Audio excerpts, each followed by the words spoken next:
السلام عليكم ورحمة الله وبركاته. بسم الله الرحمن الرحيم. الحمد لله رب العالمين. الصلاة والسلام على سيدنا محمد وآله وصحبه أجمعين. إن شاء الله. ശരിക്കും സാങ്കേതികമായ കാരണങ്ങളാൽ ഇത്തിരി വൈകിപ്പോയതാണ്. ഇനി ആമുഖം ഞാൻ ഒന്നും സംസാരിക്കുന്നില്ല. നന്മയുടെ പക്ഷത്ത് ചേർന്ന് നിൽക്കാനാണ് നമ്മൾ അധ്വാനിച്ചുകൊണ്ടിരിക്കുന്നത്. നമ്മൾ ഓരോ നിമിഷവും സ്വയം സംസ്കൃതരാവാനാണ് വിചാരിക്കുന്നത്. അത് ഈ ദുന്യാവിന് വേണ്ടിയല്ലെന്ന് നമുക്കറിയാം, ആഖിറത്തിന് വേണ്ടി. വിശ്വാസികളെ സംബന്ധിച്ചിടത്തോളം ഏറ്റവും പ്രധാനം അവരുടെ ആത്മാവിനെ വിമലീകരിച്ച് ശുദ്ധീകരിച്ച് ആഖിറത്തിൽ ഉന്നത സ്ഥാനം നേടുക എന്നതാണ്. അതിനുവേണ്ടിയാണ് നമ്മുടെ ജന്മം, അതിനുവേണ്ടിയാണ് നമ്മുടെ അധ്വാനം മുഴുവനും. മനുഷ്യനെ എങ്ങനെയെങ്കിലും പരാജയപ്പെടുത്തുക, നരകത്തിലേക്ക് കൊണ്ടുപോവുക, ഇതല്ല പരിശുദ്ധ ഇസ്ലാമിൻ്റെ രീതി. ഖുർആൻ ഉടനീളം പരിശോധിച്ചാലും നരകത്തിലേക്ക് വരും എന്നുള്ളൊരു പ്രയോഗം നമുക്ക് കാണാൻ പറ്റില്ല. നരകത്തിൻ്റെ വർണ്ണനകളുണ്ട്, അതിൻ്റെ അദാബുകളെക്കുറിച്ച് വിശദീകരിക്കുന്നുണ്ട്. എന്തിന്? മനുഷ്യൻ അതിലേക്ക് എത്തിപ്പെടുന്ന പ്രവണതകളിൽ നിന്ന് മാറി നിൽക്കാൻ വേണ്ടി. അല്ലാതെ നരകത്തെ ഇങ്ങോട്ട് വരൂ, അല്ലെങ്കിൽ അല്ലാഹു സുബ്ഹാനഹു വ തആല എങ്ങനെയെങ്കിലും പിടിച്ച് നരകത്തേക്ക് തള്ളിയിടും, അങ്ങനെ ഒരു പ്രയോഗമേ ഖുർആനിലില്ല. ആരും തെറ്റിദ്ധരിക്കരുത്, ഇല്ലേ ഇല്ല. പിന്നെ വിജയത്തിൻ്റെ സ്വർഗത്തിലേക്ക് നിരന്തരമായി ഖുർആൻ നമ്മളെ ക്ഷണിക്കുന്നു. കുറേ ആയത്തുകൾ നമ്മുടെ മനസ്സിലുണ്ടല്ലോ, ഉള്ളിലുണ്ടല്ലോ, പലപ്പോഴും നമ്മൾ ചർച്ച ചെയ്തതാണ്. ഇങ്ങനെ കാത്തു കെട്ടി നിൽക്കാതെ പെട്ടെന്ന് വരുമെന്നാണ് ഖുർആനിൽ ഒരിടത്തുള്ള പ്രയോഗം. ആൽ-ഇംറാന്റെ 133-ാമത്തെ വാക്യം. സരിഊ ഇലാ മഗ്ഫിറത്തിൻ മിർ റബ്ബിക്കും, അള്ളാഹുവിൻ്റെ പൊറുക്കലിലേക്ക് ഓടി വരും. വജന്നത്തിൻ, സ്വർഗത്തിലേക്കും. കാത്തുകെട്ടി നിൽക്കരുത്, സാരിഊ, ഓടി വരും.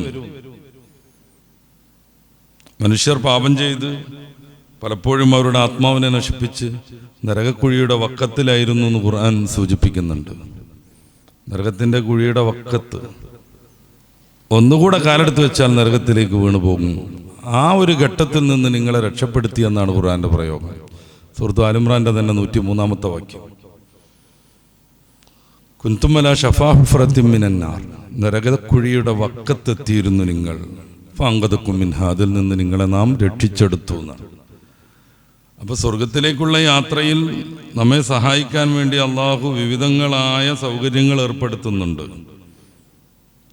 അതാണ് പരിശുദ്ധമായ റമദാൻ പോലെയുള്ള സീസണുകളും നിസ്കാരം പോലെയുള്ള നോമ്പ് പോലെയുള്ള ആരാധനകളും.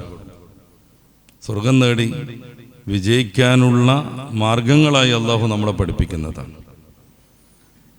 നന്മയ്ക്ക് നിരവധിയായ പ്രതിഫലം നൽകുന്നു റബ്ബ് തആല. ഏറ്റവും ചുരുങ്ങിയ സാധാരണ ദിവസങ്ങളിലുള്ള ഒരു നന്മയ്ക്ക് 10 ഇരട്ടിയെങ്കിലും പ്രതിഫലം ഉണ്ടാകും. ലികുല്ലി ഹസനത്തിൻ അശറു അംസാലിഹ, ഏത് നന്മയ്ക്കും 10 ഇരട്ടി പ്രതിഫലം ഉണ്ടാകും. നന്മയുടെ പ്രതിഫലം നന്മ തന്നെയായിരിക്കും. അത് ഖുർആൻ അങ്ങനെ തന്നെ പറയുന്നുണ്ട്. സൂറത്തു അർ-റഹ്മാനിന്റെ 60-ാമത്തെ വാക്യത്തിൽ, വഹൽ ജസാഉൽ ഇഹ്സാനി ഇല്ലൽ ഇഹ്സാൻ, നന്മയുടെ പ്രതിഫലം നന്മ തന്നെയേ ആകൂ. പലപ്പോഴും വീണുപോകും മനുഷ്യർ, സ്ഖലിതങ്ങൾ സംഭവിക്കും.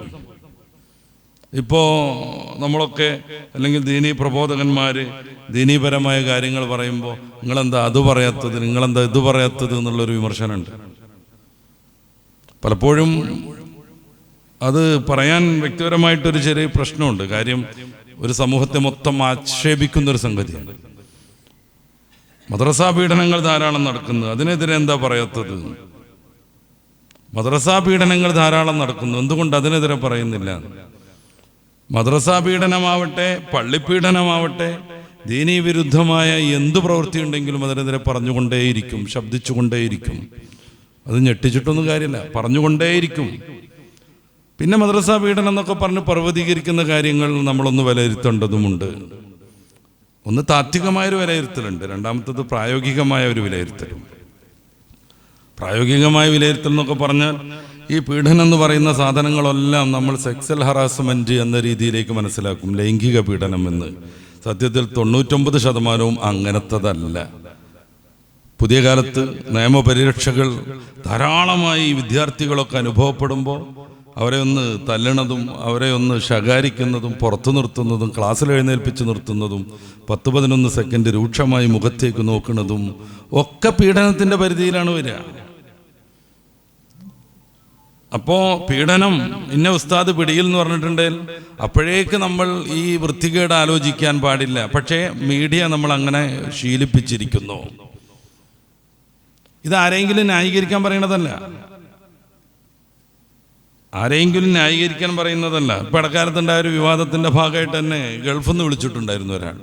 അയാൾക്ക് കാര്യമായിട്ട് പറയേണ്ടത് ഇതാണ്: ഞാൻ ഒന്ന് സാവകാശം നിങ്ങൾ സംസാരിക്കുമെന്ന് പറഞ്ഞു. ഞാൻ അദ്ദേഹത്തോട് പറഞ്ഞു, നിങ്ങളുടെ നാട്ടിൽ മദ്രസ ഉണ്ടോ എന്ന് ചോദിച്ചു. ഉണ്ട് പറഞ്ഞു. 2 വിഭാഗത്തിൻ്റെയും 2 മദ്രസ ഉണ്ടെന്നാണ്.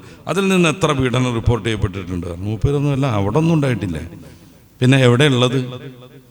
ആ പീഡനം തന്നെ എന്ത്? ഏതെങ്കിലും ഒരു പണ്ഡിതൻ അല്ലെങ്കിൽ ഏതെങ്കിലും ഒരു സംഘടന ഇത്തരം വൃത്തികേടുകളെ ന്യായീകരിക്കുകയോ അത് എല്ലാവരും ചെയ്യേണ്ടതാണെന്ന് നിയമം രൂപീകരിക്കുകയോ അല്ലെങ്കിൽ പ്രഖ്യാപിക്കുകയോ ചെയ്തിട്ടുണ്ടെങ്കിലാണ് അതിനെ അനുകൂലിച്ചു എന്ന് പറയാം. എല്ലാ പീഡനങ്ങളും പീഡനങ്ങൾ എന്ന രീതിയിൽ നമ്മൾ വായിക്കുമ്പോൾ കേൾക്കുമ്പോഴേക്ക് അത് വൃത്തികേട് മനസ്സിലേക്ക് വരുന്നു. അങ്ങനെ മീഡിയ നമ്മളെ പറ്റിച്ചു എന്നുള്ളതാണ് ഒരു കാര്യം. രണ്ടാമത്തെ, താത്വികമായൊരു വിലയിരുത്തലും പ്രസക്തമാണ്. ഏതെങ്കിലും ഒരു മനുഷ്യൻ്റെ ജീവിതത്തിൽ ചില സ്ഖലിതങ്ങൾ സംഭവിച്ചാൽ, മനുഷ്യൻ എന്ന രീതിയിൽ അദ്ദേഹത്തിൽ നിന്ന് എന്തെങ്കിലുമൊക്കെ പ്രശ്നം സംഭവിച്ചാൽ ആ നിമിഷം മുതൽ അദ്ദേഹം കുറ്റബോധത്തിലായിരിക്കും. പാടില്ലായിരുന്നു എന്ന വിചാരം ഉണ്ടാകും. പെട്ടുപോയല്ലോ എന്ന സങ്കടം മൂപ്പർക്ക് എപ്പോഴും ഉണ്ടാകും. അങ്ങനെ വരുന്നൊരു സന്ദർഭത്തിൽ അത്തരം വ്യക്തികളെ അടച്ചാക്ഷേൽപ്പിക്കുക എന്നതിന് പകരം പിന്നെയും പിന്നെയും പിന്നെയും അദ്ദേഹത്തെ തോൽപ്പിച്ചുകൊണ്ടിരിക്കുക എന്നതിന് പകരം ചേർത്ത് പിടിച്ചുകൊണ്ട് നന്മയിലേക്ക് നയിക്കാനുള്ള ശ്രമമാണ് വേണ്ടത്. അതാണ് ദീനി ദഅവത്ത്. പരിശുദ്ധ ദീനിനെ കുറിച്ച് റസൂലുള്ളാഹി സ്വല്ലല്ലാഹു അലൈഹി വസല്ലം തങ്ങൾ പറയുന്നത് പോലും അദ്ദീനു അന്നസ്വിഹ, ദീനെന്ന് പറഞ്ഞാൽ ഗുണകാംക്ഷയാണ് എന്നാണ്. അത്തരം സന്ദർഭങ്ങളിൽ ഇതുപോലെയുള്ള വൃത്തികേടുകളെ കുറിച്ച് പൊതുവായി പറഞ്ഞുകൊണ്ടേയിരിക്കും. വ്യക്തി ആക്ഷേപിക്കുന്നതിനുള്ള ചില പ്രശ്നങ്ങൾ, അദ്ദേഹവും ഈ സംഭവത്തിൽ വലിയ കുറ്റബോധത്തിലാണ്. എന്തെങ്കിലും ഒന്ന് സംഭവിച്ചിട്ടുണ്ടെങ്കിൽ ഇതല്ല ലിബറലിസ്റ്റുകൾ മുന്നോട്ട് വെക്കുന്ന ജീവിത കാഴ്ചപ്പാട്. അവരിത്തരം സംഗതികളെ ന്യായീകരിക്കുകയാണ്. മതാണ് ഇതിനെ എതിർക്കുന്നത് എന്ന് പറയാണ്. എല്ലാവരും ഇത് ചെയ്യണമെന്ന് പറയാണ്. പലപ്പോഴും ഇത്തരം വൃത്തികേടുകളൊക്കെ ചെയ്തിട്ട് വിജയിച്ച ഭാവത്തിൽ അവർ അഭിമാനം കൊള്ളാണ്. രണ്ടും 2 രീതിയാണ്. ഒരുത്തന്നിൽ നിന്ന് ഏതെങ്കിലും ഒരു ദുർബല നിമിഷത്തിൽ എന്തെങ്കിലും അസാന്മാർഗികത സംഭവിച്ചിട്ടുണ്ടെങ്കിൽ മതം അംഗീകരിക്കുന്നയാളാണെങ്കിൽ അദ്ദേഹം അതിൽ ധാരാളമായി കുറ്റബോധത്തിലാവുന്നു. ഇനി ഒരിക്കലും സംഭവിക്കാതിരിക്കാൻ പ്രതിജ്ഞ എടുക്കുന്നു. അദ്ദേഹത്തിൽ നിന്ന് വന്നുപോയ അഭാഗങ്ങൾ തിരുത്താൻ വേണ്ടിയുള്ള കഠിനാധ്വാനം ചെയ്യുന്നു. ഇനി അത് സംഭവിക്കാതിരിക്കാനുള്ള പശ്ചാത്തലവും സാഹചര്യവും അയാൾ സ്വയമേവ രൂപപ്പെടുത്തിക്കൊണ്ടിരിക്കുന്നു. കുറ്റബോധത്തോടുകൂടി ആ മനുഷ്യൻ ജീവിതത്തെ മുന്നോട്ട് കൊണ്ടുപോകുന്നു. മറ്റേത് അതല്ല, ന്യായീകരിക്കുകയാണ്. ഈ വൃത്തികേടുകൾ പ്രചരിപ്പിച്ചുകൊണ്ടിരിക്കുകയാണ്. ഇത് ചെയ്യണമെന്ന് നിരന്തരമായി പറഞ്ഞുകൊണ്ടിരിക്കുകയാണ്. ആണിനെ കല്യാണം കഴിക്കണമെന്നും പെണ്ണിനെ കല്യാണം കഴിക്കണമെന്നും അവർ ഉത്ബോധിപ്പിച്ചുകൊണ്ടും അതിന് താത്വികമായ വിശദീകരണം നൽകിക്കൊണ്ടും എന്നല്ല, ചില കൃത്രിമമായ ശാസ്ത്രീയ പഠനങ്ങൾ പോലും മുന്നോട്ട് വെച്ച് അതിനെ അവർ പ്രൊമോട്ട് ചെയ്തുകൊണ്ടിരിക്കുകയാണ്. അതിനെ എതിർക്കേണ്ടി വരും. അത് ആരവസരപ്പെടുത്തിയിട്ടും കാര്യമല്ല, അതിനെ എതിർക്കേണ്ടി വരും. വ്യക്തിജീവിതം അത് പരമാവധി വിശുദ്ധമാക്കാനുള്ള മാർഗങ്ങളാണ് മതം പറഞ്ഞുകൊണ്ടിരിക്കുന്നത്. അതിനുള്ള ചില പ്രത്യേക സന്ദർഭങ്ങളാണ് റമദാനൊക്കെ. ആ റമദാനിലേക്ക് വരാനും അവിടെ ആത്മീകമായി നന്മ പ്രാപിക്കാനുമാണ് ഈ ഒരു പ്രത്യേക സാഹചര്യത്തിൽ വിശ്വാസികളാവുന്ന നമ്മളൊക്കെ ശ്രമിക്കേണ്ടത്. ജീവിതത്തിൽ വന്ന അഭാഗങ്ങളൊക്കെ വിട്ടുപുറക്കാനും കൂടുതൽ ഉന്നതിയിലേക്ക് എത്തിച്ചേരാനുമുള്ള അധ്വാനം ഈ റമദാനിലും അനുബന്ധ സന്ദർഭങ്ങളിലും സജീവമാക്കണം. പരിശുദ്ധമായ റമദാനിൻ്റെ നോമ്പിൻ്റെ ഗുണമായി ഖുർആൻ പറയുന്നത് സൂറത്തുൽ ബഖറയുടെ 183-ാമത്തെ വാക്യത്തിൽ ലഅല്ലക്കും തത്തഖൂൻ, നിങ്ങൾ തഖ്വയുള്ളവരായി തീരാൻ വേണ്ടി. പരിശുദ്ധ ഖുർആനിൽ പ്രധാനമായും 4-5 അർത്ഥത്തിന് ഈ തഖ്വയെ പരിചയപ്പെടുത്തുന്നത് കാണാം. അല്ലാഹു തഖ്വയെ പൂർവികർക്കും നമുക്ക് നൽകിയ വസിയത്തായിട്ട് കൂടെ പരിചയപ്പെടുത്തുന്നു. സൂറത്തുൻ നിസാഇന്റെ 131-ാമത്തെ വാക്യത്തിൽ വലഖദ് വസ്സൈനല്ലദീന ഊത്തുൽ കിതാബ മിൻ ഖബ്ലിക്കും വഇയ്യാകും അനിത്തഖുല്ലാഹ്, വേദഗ്രന്ഥങ്ങൾ ലഭ്യമായ നിങ്ങളുടെ പൂർവികരോടും നിങ്ങളോടും അല്ലാഹു വസിയത്ത് ചെയ്യുന്നു. അനിത്തഖുല്ലാഹ്, അല്ലാഹുവിന് തഖ്വ കാണിക്കണം. എന്താണ് തഖ്വ? ഏറ്റവും അടിസ്ഥാനപരമായി അതിൻ്റെ ഭാഷാർത്ഥം പേടിക്കുക, ഭയപ്പെടുക, സൂക്ഷിക്കുക എന്നൊക്കെയാണ്. ഏറ്റവും അടിസ്ഥാനപരമായി അതിൻ്റെ ഭാഷാർത്ഥം. പരിശുദ്ധ ഖുർആനിൽ വളരെ പ്രാധാന്യത്തോടുകൂടി 5 അർത്ഥത്തിനെങ്കിലും ഈ തഖ്വയെ പ്രയോഗിച്ച് കാണാം. തഖ്വ എന്ന പദം തന്നെ 258 പരിശുദ്ധ ഖുർആനിലുണ്ട്. അതിൽ തന്നെ 182 ഇടങ്ങളിൽ കൽപ്പനക്രിയ അല്ലെങ്കിൽ ക്രിയാരീതിയിലാണ് ഇതിൻ്റെ പ്രയോഗം. ഇപ്പോൾ നമ്മൾ ഈ ഓതിയ സൂറത്തുൻ നിസാഇന്റെ 131 പോലെ ഇത്തഖുല്ലാഹ്, അള്ളാഹുവിനെ ഭയപ്പെടുക, സൂക്ഷിക്കുക, അള്ളാഹുവിനെ ശ്രദ്ധാപൂർവം വിശ്വസിച്ച് ജീവിതത്തെ ക്രമീകരിക്കുക. എല്ലാത്തിടത്തൊക്കെ തഖ്വ എന്ന ഈ പദമായിട്ട് തന്നെ അത് ഉപയോഗിച്ചിട്ടുണ്ട്. ഖുർആൻ മൊത്തം പരിശോധിക്കുമ്പോൾ ഈ തഖ്വയുടെ വിവിധങ്ങളായ പ്രയോഗങ്ങളും നമുക്ക് കാണാൻ പറ്റും. ഫഇന്ന ഖൈറ സാദി തഖ്വ എന്ന് സൂറത്തു ബഖറയുടെ 197 വാക്യത്തിൽ കാണാം. ഏറ്റവും ശ്രേഷ്ഠമായ ഭക്ഷണം തഖ്വയാണ്. ഹജ്ജിനുള്ള വിളിയൊക്കെ പറഞ്ഞിട്ട്, ഹജ്ജിനുള്ള യാത്രയ്ക്ക് വേണ്ടിയുള്ള വിഭവങ്ങളൊക്കെ തയ്യാറാക്കുന്നതിനെ കുറിച്ച് പറഞ്ഞിട്ട് പരിശുദ്ധ ഖുർആൻ ആ സൂക്തം അവസാനിപ്പിക്കുന്നത് ഇങ്ങനെയാണ്: ഫഇന്ന ഖൈറ സാദി തഖ്വ, ഭക്ഷണം, സൗകര്യം, ഫുഡ്, ഇതിലേറ്റവും ശ്രേഷ്ഠമായത് തഖ്വയാകുന്ന ഫുഡാകുന്നു എന്നാണ്. എന്നുവെച്ചാൽ മനുഷ്യനെ എല്ലാ സമയത്തും റബ്ബിലേക്ക് അടുപ്പിച്ചു നിർത്താൻ പറ്റുന്ന ഏറ്റവും മനോഹരമായ ഒരു ആത്മീക പ്രചോദനമാണ് തഖ്വ. കൽപ്പനാക്രിയയായി ഈ തഖ്വ പ്രയോഗിക്കുന്നിടത്ത് വത്തഖുന്നാറല്ലദീ വഖൂദുഹന്നാസു വൽ ഹിജാറ പോലെയുള്ള പ്രയോഗങ്ങൾ നമുക്ക് കാണാം. വത്തഖുന്നാർ, നരകത്തെ സൂക്ഷിക്കണം. എന്തുകൊണ്ട്? നരകത്തിലെ വഖൂദ്, അവിടുത്തെ ഇന്ധനം, അവിടുത്തെ വിറക്, അന്നാസ് വൽ ഹിജാറ, മനുഷ്യരും കല്ലുകളുമാകുന്നു. കല്ലിനെ ശിക്ഷിക്കാൻ വേണ്ടിയിട്ടല്ല അവിടെ ഇട്ട് കരിക്കുന്നത്, പിന്നെ മനുഷ്യർക്ക് കുറച്ചുകൂടെ അതിൻ്റെ ഗുണം കിട്ടാൻ വേണ്ടിയിട്ട്. കല്ല് കത്തി തീ പിടിച്ച് പതച്ചു നിൽക്കുന്നതിൻ്റെ ഇടയിൽ ഇങ്ങനെ ജീവിക്കുമ്പോഴുള്ള ആനന്ദം കുറച്ചുകൂടെ അവർ ആസ്വദിക്കാൻ വേണ്ടിയിട്ട്. അല്ലാതെ കല്ല് ഒരു കൽപ്പനയുള്ള സംഗതിയൊന്നുമല്ല. എന്തായാലും അവിടെയുള്ള ഇന്ധനങ്ങൾ, അവിടെയുള്ള വിറക് മനുഷ്യരായിരിക്കും, കല്ലുകളായിരിക്കുമെന്ന് ഖുർആൻ പറയുന്നു സൂറത്തുൽ ബഖറയുടെ 24 വാക്യം. അപ്രകാരം തൗഹീദിനെ കുറിച്ച് തഖ്വ എന്ന് പ്രയോഗമുണ്ട്. അതേപ്രകാരം ഷഹാദത്ത് കൽമയെ കുറിച്ച് തഖ്വ എന്ന് പ്രയോഗമുണ്ട്. പിന്നെ ഇഖ്ലാസിനെ കുറിച്ച് തഖ്വ എന്ന് പ്രയോഗമുണ്ട്. പരിശുദ്ധമായ ദീനിന്റെ സിംബലുകളെ കുറിച്ച് തഖ്വ എന്ന് പ്രയോഗമുണ്ട്. വിവിധ രീതിയിൽ തഖ്വ ഖുർആൻ പ്രയോഗിക്കുമ്പോൾ, ഹദീസിൽ പ്രയോഗിക്കുമ്പോൾ ഇതിൻ്റെയൊക്കെ ആകത്തുക എന്താന്ന് വെച്ചാൽ ഏറ്റവും അടിസ്ഥാനപരമായ തഖ്വ നന്മകൾ മുഴുവൻ ജീവിതത്തിലേക്ക് കൊണ്ടുവരലും തിന്മകളിൽ നിന്ന് സമ്പൂർണമായി മാറി നിൽക്കലുമാണ്. നന്മകൾ പൂർണ്ണമായി ജീവിതത്തിലേക്ക് കൊണ്ടുവരിക, കൽപ്പനകൾ പാലിക്കുക, തിന്മകളിൽ നിന്ന് സമ്പൂർണമായി വിട്ടുനിൽക്കുക. പരിശുദ്ധ ഖുർആൻ റമദാൻ കൊണ്ട്, നോമ്പും കൊണ്ട് നമുക്കുണ്ടാവേണ്ട ഏറ്റവും പ്രധാനപ്പെട്ട ഫലമായിട്ട് പറയുന്നത് തഖ്വ ഉണ്ടാവുന്നതാണ്. തഖ്വയുടെ ഏറ്റവും ചെറിയ രൂപമാണ് കൽപ്പനകൾ പാലിക്കുക, തിന്മകളിൽ നിന്ന് വിട്ടു നിൽക്കുക എന്നുള്ളത്. എത്ര റമദാൻ കൊണ്ട് നമുക്കത് നേടാൻ പറ്റി എന്നതിനെ കുറിച്ചുള്ള വിചിന്തനാവണം റമദാനിനുള്ള മുന്നൊരുക്കത്തിൻ്റെ ഭാഗമായി ഏറ്റവും ആദ്യം നമ്മൾ ചർച്ച ചെയ്യേണ്ടത്. എത്ര റമദാൻ കൊണ്ട് നമുക്ക് ആ ഒരു അവസ്ഥ പ്രാപിക്കാൻ പറ്റിയെന്ന്. എന്ന് വെച്ചാൽ അള്ളാഹുവിൻ്റെ കൽപ്പനകൾ മൊത്തം ജീവിതത്തിലേക്ക് കൊണ്ടുവന്നു, വിരോധിച്ച കാര്യങ്ങളെ മുഴുവനുമായി മാറ്റി നിർത്തി. ഇതാണ് തഖ്വയുടെ ഏറ്റവും ബേസ്. അവിടെ നിന്ന് അങ്ങോട്ട് പോകും തഖ്വ. പടച്ച റബ്ബേ, പോയി പോയി പോയി പോയി എൻ്റെ ഹൃദയത്തിൽ റബ്ബല്ലാത്ത ഏതെങ്കിലും ഒരു വിചാരം, ഏതെങ്കിലും ഒരു ദുർബല നിമിഷത്തിൽ കടന്നു വന്നാൽ ഞാൻ മുർത്തദ്ദാണെന്ന് പ്രഖ്യാപിക്കുന്ന അവസ്ഥ പോലുണ്ട്. ഇബ്നുൽ അറബി തങ്ങൾ അങ്ങനെ പാടി നടക്കുന്നുണ്ട്. അത് തഖ്വയുടെ ഏറ്റവും സൂക്ഷ്മമായ തലാണ്. അള്ളാഹു അല്ലാത്ത ചിന്ത പോലും വരാത്ത വിധം ഹൃദയത്തെ സൂക്ഷിക്കുക, മനസ്സിനെയും നമ്മുടെ ചിന്താമണ്ഡലത്തെയും സൂക്ഷിക്കുക. അള്ളാഹു ഈ ലോകത്തേക്ക് നമ്മളെ പടച്ചു വിട്ടത് റബ്ബിനെ ആരാധിക്കാനാണെന്ന് ഖുർആൻ വ്യക്തമായി പറയുമ്പോൾ ആ റബ്ബിനെ ഒഴിച്ചുള്ള ചിന്തക്കൊരു പ്രസക്തിയൊന്നുമില്ല കാര്യമായിട്ട്. പക്ഷെ സാധാരണക്കാരാവുന്ന നമ്മളെ സംബന്ധിച്ചിടത്തോളം ആ ഒരു തഖ്വയിലേക്ക് എത്തിച്ചേരുക പെട്ടെന്ന് നടക്കുന്നതല്ല. അവിടെ എത്തിയാലേ വിജയിക്കാവൂ എന്ന് മതം സിദ്ധാന്തിക്കുന്നില്ല. അതിന് താഴെയിലുള്ള കുറേ തഖ്വകളുണ്ട്. അവിടേക്ക് എത്തിച്ചേർന്നാൽ മുത്തഖി എന്ന രീതിയിൽ നമുക്ക് സ്വർഗം പ്രാപിക്കാനുമാകും. അല്ലാഹു തൗഫീഖ് നൽകട്ടെ. പക്ഷേ ഏറ്റവും വലിയ മഹാന്മാരൊക്കെ അങ്ങനെയാണ് തഖ്വയെ കണ്ടത്. നോമ്പിന്റെ കാര്യം പറയുമ്പോൾ തന്നെ ഇമാമുന ഗസാലി തങ്ങൾ നോമ്പിനെ 3ആയിട്ട് വിശദീകരിക്കുന്നുണ്ട്. ഒന്നാമത്തെ നോമ്പ് ഇമാമുന ഗസാലി പറയുന്ന ഏറ്റവും ബൈസായ നോമ്പ് രാവിലെ മുതൽ വൈകിട്ട് വരെ അന്നപാന മൈഥുനാദികളിൽ നിന്ന് നമ്മുടെ ശരീരത്തെ ശ്രദ്ധിക്കലാണ്. വെള്ളം കുടിക്കാതിരിക്കുക, ഭക്ഷണം കഴിക്കാതിരിക്കുക, ഭാര്യയുമായി ബന്ധപ്പെട്ട ലൈംഗികമായ സമ്പർക്കങ്ങളില്ലാതെയാകുക. ഇതാണ് നോമ്പ്. നിയത്തും വെച്ചിട്ട് ഇങ്ങനെ ചെയ്താൽ നോമ്പാകും. ഇത് പക്ഷേ സാധാരണക്കാരാകുന്ന വിശ്വാസികളുടെ നോമ്പാണ്.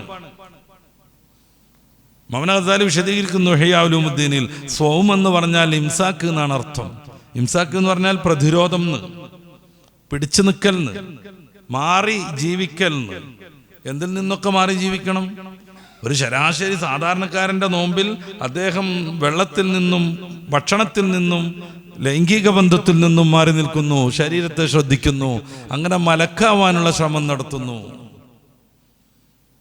എല്ലാ തെറ്റുകളിൽ നിന്നും മാറി നിൽക്കാനുള്ള ആ ഒരു പ്രചോദനമായി അവൻ നോമ്പിനെ മാറ്റി തീർക്കുന്നു.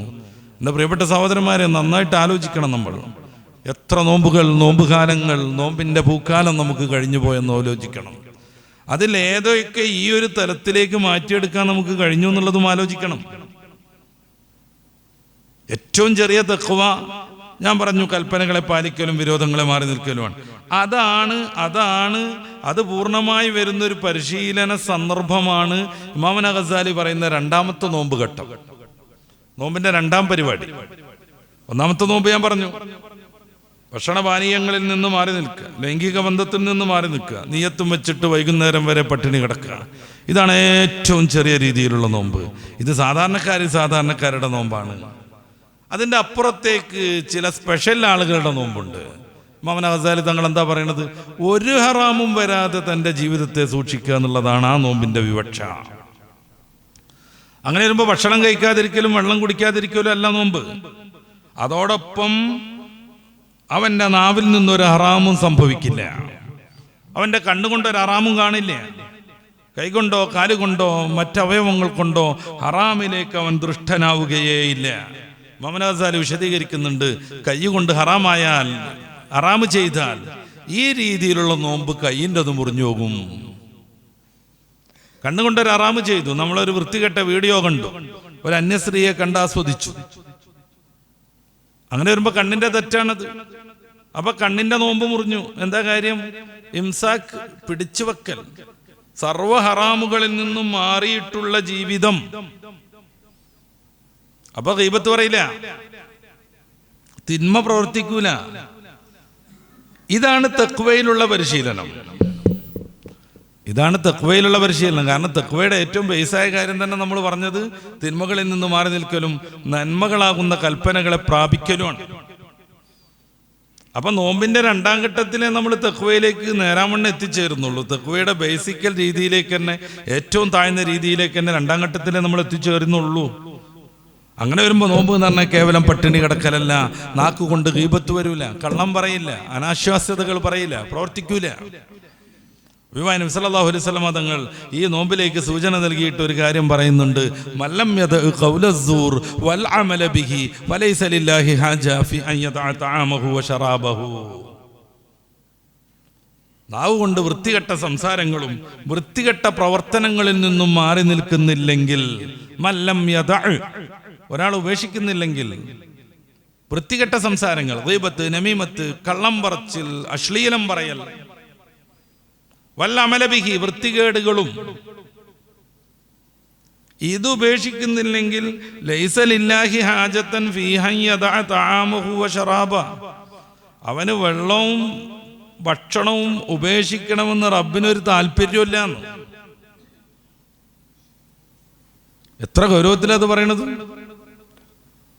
അത്തരം ആളുകൾ നാവ് കൊണ്ട് എന്തൊക്കെയോ പറയണ്, പ്രവർത്തനങ്ങളിൽ നിന്നൊരു മാറ്റമില്ല, തെറ്റ് കണ്ടുകൊണ്ടിരിക്കണ്, വീഡിയോ തുറക്കണ്, വേണ്ടാത്തത് കാണുന്നു, ഇങ്ങനെ ജീവിതം തുലക്കുന്നു.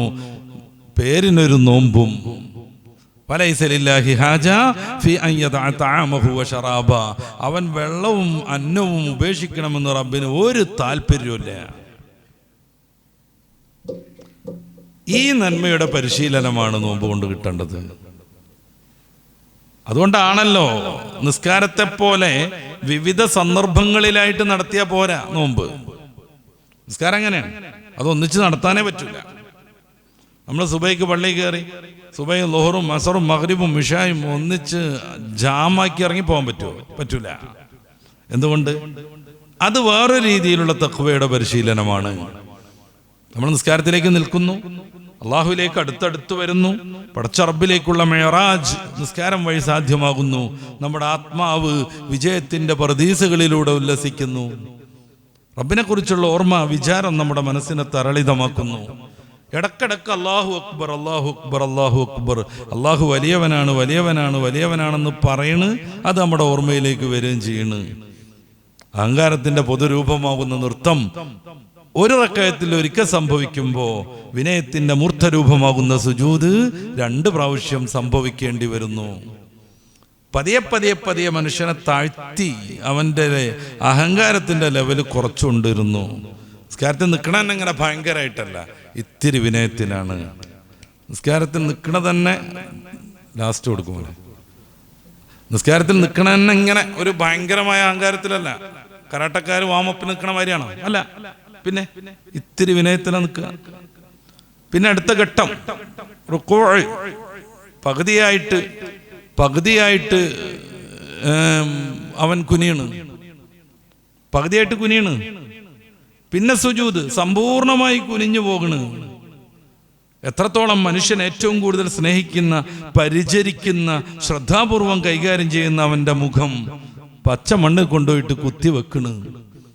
ജമാഅത്തൊക്കെ നിസ്കരിക്കുമ്പോൾ വേറെ ഏതോ ഒരു സാധു മനുഷ്യന്റെ കാലിന്റെ അടി കൊണ്ടുപോയിട്ട് അവന്റെ മൂർധാവിനെ സമർപ്പിക്കുന്നു. അത്രയേ ഉള്ളൂ ഞാൻ എന്ന് നിസ്കാരം നമ്മളെ പ്രയോഗരംഗത്ത് പഠിപ്പിച്ചുകൊണ്ടിരിക്കുന്നു. സുജൂദുക്കൊക്കെ പോകുമ്പോൾ സൂറത്തു താഹയുടെ 55-ാമത്തെ വചനം മനസ്സിൽ വരണം.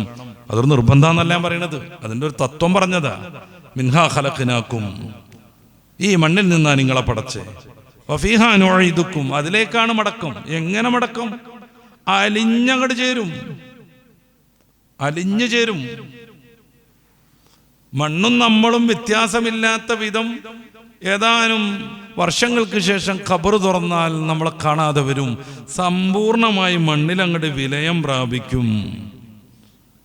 മരണാനന്തരം ശരീരത്തിനുണ്ടാകുന്ന ഓരോ മാറ്റങ്ങളെക്കുറിച്ച് കൃത്യമായ പഠനങ്ങളുണ്ട്. ഡോക്ടർ ഷേളി വാസുവിന്റെ പോസ്റ്റ്മോർട്ടം ടേബിൾ ഒന്ന് വായിക്കുക ചെറുപ്പക്കാരൊക്കെ. 27 കൊല്ലം കോഴിക്കോട് മെഡിക്കൽ കോളേജിലെ പത്തോളജി വിഭാഗം മേധാവിയായിരുന്നു. മരണാനന്തരം നമ്മുടെ ശരീരത്തിന് ഓരോ സന്ദർഭത്തിലും സംഭവിക്കുന്ന മാറ്റങ്ങളെയും വിഘടനങ്ങളെയും, ഏത് ദിവസത്തിലാണ് കണ്ണു പോകുകയെന്നും എത്ര ദിവസം കഴിയുമ്പോഴാണ് മാംസളമായ ഭാഗങ്ങളെല്ലാം ഖബറിൽ അടിഞ്ഞുകൂടിയിട്ട് എല്ലിങ്ങനെ പൊന്തി നിൽക്കുകയെന്നും, ഈ എല്ല് ഓരോന്നോരോന്ന് വേറിട്ട് നിലത്ത് വീണ് കിടക്കുന്നത് എപ്പോഴാണെന്നും, ഓരോന്നും നുരുമ്പൽ തുടങ്ങുന്നത് എന്നാണെന്നും, വയറ് വീർത്ത് പൊട്ടിയിട്ട് ആസകലം വലിയ വയറായി മാറുന്നത് എപ്പോഴാണെന്നും, പിന്നെ എത്ര മാസം കഴിയുമ്പോഴേക്കാണ് മണ്ണിൽ വിലയം പ്രാപിച്ചു തുടങ്ങുമെന്നും സയന്റിഫിക്കായിട്ട് അവർ സമർത്ഥിക്കുന്നുണ്ട്. നല്ലതാ ഒന്ന് വായിച്ചു നോക്കണത്. മണ്ണിൽ പൂർണ്ണമായി ലയിച്ചട് ചേരുന്നു. പടച്ച റബ്ബ് പ്രത്യേകമായി പരിഗണന കൊടുത്ത വലിയ വലിയ മഹാന്മാർ, വലിയമാർ, വലിയ പണ്ഡിതന്മാർ, തഖ്വയ ജീവിതത്തിന്റെ താളമായി സ്വീകരിച്ച മഹാത്മാക്കൾ, അവരെയൊക്കെ അതിൽ നിന്ന് മാറ്റി നിർത്തും.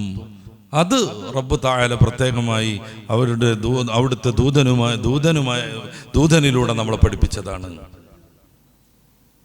മിൻഹാ ഖലഖ്നാക്കും, ഈ മണ്ണിന്ന് പടച്ചു, വഫീഹാ നുഈദുക്കും, അതിലേക്ക് മടങ്ങും, വമിൻഹാ നുഖ്റിജുക്കും, അതിൽ നിന്ന് തന്നെ പിന്നെ പുനർജന്മം ഉണ്ടാകും, താറത്തൻ നുഖറ, മറ്റൊരു സന്ദർഭത്തിൽ. ഈ ഒരു ബോധത്തിൽ നിന്ന് നിസ്കാരം കഴിഞ്ഞ് സലാം വീട്ടുമ്പോൾ മനുഷ്യൻ നന്നായിട്ട് സംസ്കൃതനാകും. തെറ്റുകളിൽ നിന്ന് മാറി നിൽക്കാൻ അവന് തീർച്ചയായിട്ടും സാധിക്കും. പിന്നെ നമ്മൾ നമ്മുടെ ജീവിത വ്യവഹാരങ്ങളിലേക്ക് പോകും. അതാണല്ലോ അതിൻ്റെ രീതി. ഫൈദാ ഫറഗ്ത ഫൻസബ്, നിസ്കാരം കഴിഞ്ഞാൽ പിന്നെ നിങ്ങൾ നിങ്ങളുടെ ജീവിത വൃത്തിയിലേക്ക് കടക്കണമെന്ന് ഖുർആൻ തന്നെ പറയാം. മെല്ലെ ഈ ഒരു ബോധം, ഈ ഒരു ചൈതന്യം, ഈ ഒരു ഉഷാറ് കുറഞ്ഞു വരും. അപ്പോഴേക്ക് അടുത്ത വാങ്ക് കൊടുക്കും, അടുത്ത നിസ്കാരം വരും, നമ്മൾ റീഫ്രഷ് ആകും. കുറച്ച് കഴിയുമ്പോഴേക്ക് അത് പിന്നെയും തീരും, അപ്പോഴേക്ക് അടുത്ത വാങ്ക് കൊടുക്കും. നമ്മുടെ ആത്മാവിനെ നമ്മൾ പുനഃക്രമീകരണം നടത്തും. ഇത് ഇടക്കിടക്ക് സംഭവിക്കും. കൂട്ടത്തിൽ ഒന്നുകൂടെ തഖ്വ കൂട്ടാൻ വേണ്ടിയിട്ട് ചില പ്രത്യേക സന്ദർഭങ്ങളിൽ സുന്നത്ത് നിസ്കാരം ഉണ്ടാകും. ഇങ്ങനെയാണ് നിസ്കാരം കൊണ്ട് മനുഷ്യനെ സംസ്കരിക്കുന്നത്. നേരെ മറിച്ച് നോമ്പ് അങ്ങനല്ല. നോമ്പ് എന്ന് പറഞ്ഞാൽ ഒരു ജീവിതത്തിലെ ക്രമീകരണം. ഒരു ദിവസം നമ്മൾ എക്സസൈസൊക്കെ ചെയ്തു ഉഷാറാക്കി, പിറ്റേ ദിവസമൊക്കെ അങ്ങനെ തന്നെ ചെയ്തു, പിന്നെ അങ്ങനെ അതൊന്നും ചെയ്തില്ല, നമുക്ക് എക്സസൈസ് കൊണ്ട് പ്രത്യേകിച്ച് ഗുണമൊന്നും കിട്ടൂല.